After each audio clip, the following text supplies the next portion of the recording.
I'm going to teach you guys how to make an all butter pie crust. We're going to make two pie crusts for an apple pie. You can modify this recipe to make into a savory crust, just leave out the sugar. So what you're going to need is pastry flour or all-purpose flour. I like pastry flour because it makes a flakier crust, but all-purpose is fine. You'll need some white sugar. You'll need butter. You'll need water. You'll need some salt. I'm going to put vinegar in this, but you can also leave it out. Vinegar or Sprite just helps stop activating the gluten and to make it a flakier crust for home bakers. Professionals don't use this, but I do find that it does make a nice flaky crust. You'll need parchment paper, and you'll need some measuring cups and spoons. So we are going to measure our flour. You never want to scoop your flour because it makes it too heavy. If you don't have a scale, this is the trick that you use. You use a spoon and your measuring cup and you spoon it in, and you can sort of shake it. You never want to bang it to make it even. Just sort of shake it gently. Like that. I have this here so that when I lose some, I can put it back after. And then we're just gonna go like that. And then for those that are weighing, we need 300 grams of flour. That's 2.5 cups, so that's 1.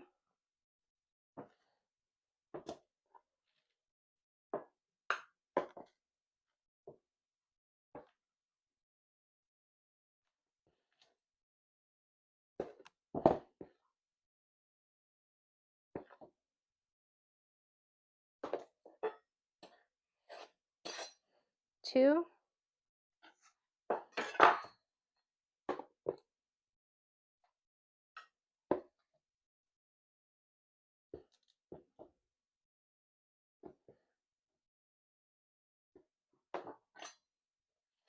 And a half. So 300 grams. I might need to do a little bit more, but that's. And then why we use the parchment. So we can put the flour back in. Next, we're going to add 1 teaspoon of salt.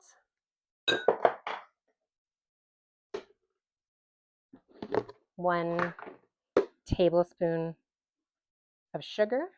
Leave this out if you're making a savory crust, like for a chicken pot pie or something like that, or a meat pie. We will use a fork or a whisk. Mix that in.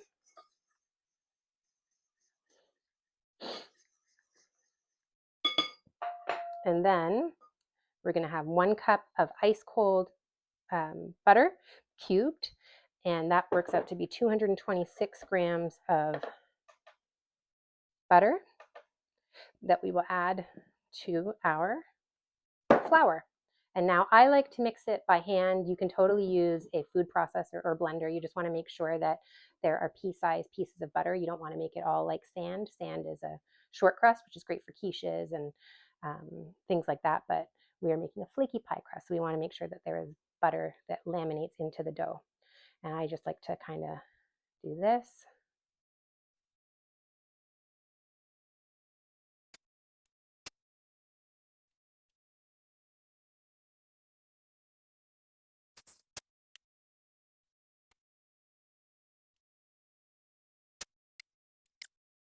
There we go. Okay, so that is the pie with the butter and the flour and the sugar and the salt. And as you can see, there's some like little chunks of butter in there. That's exactly what you want, because that's going to kind of laminate into the layers of the pie crust, and that's what makes it flaky. Next, you want 6 to 8 tablespoons of ice cold water.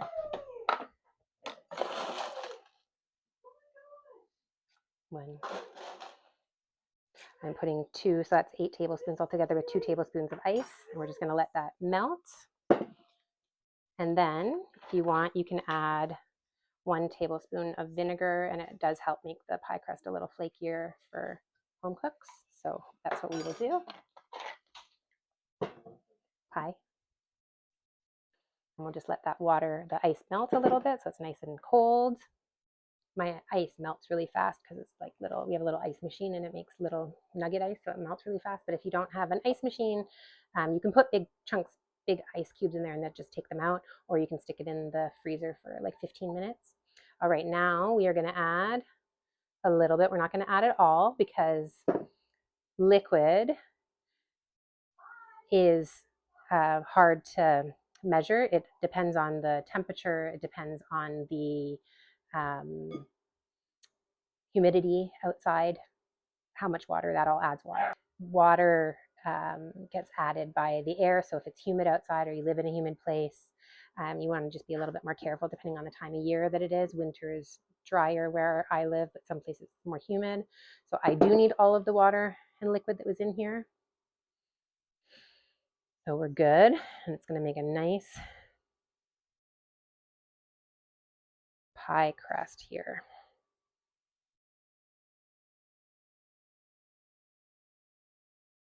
Yeah, so when it comes to water, just a little bit at a time, and a little goes a long way. And then when you're working with the water, that's what develops the gluten.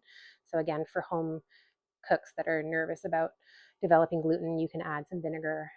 You can add, some people add cornstarch to theirs to help with the fluffiness, but starch makes things go stale faster, so I don't necessarily recommend that. Some people use Sprite. You can totally do that, or you can leave that out altogether and do it the way the pros do. There we go. Okay, so yeah, we don't want to overmix it. Just make sure that it's all kind of coming together. And then, do I not have any? I don't. So we're going to use this. I don't have any saran wrap, so I'm going to use this, but you can use saran wrap. And then we're just going to take our pie dough and put that in there.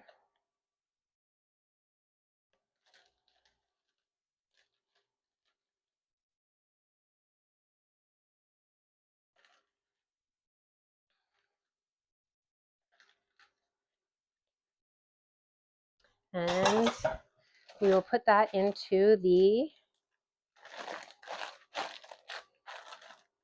fridge or freezer until it's nice and cold and we can work with it. So leave it in there for like an hour, but you can leave it in there for a few weeks until you need to use it. So you can make these in advance, and then you can, if you wrap them up really tightly in saran wrap, you can freeze it and use it at a later date when you defrost it. That works just as well. But yeah, you can see, I don't know if you can see, you can see like marbling in there. So there's like nice butter chunks in there. Yeah, pie dough. Come back next time and I will show you how to make a apple pie with this pie dough.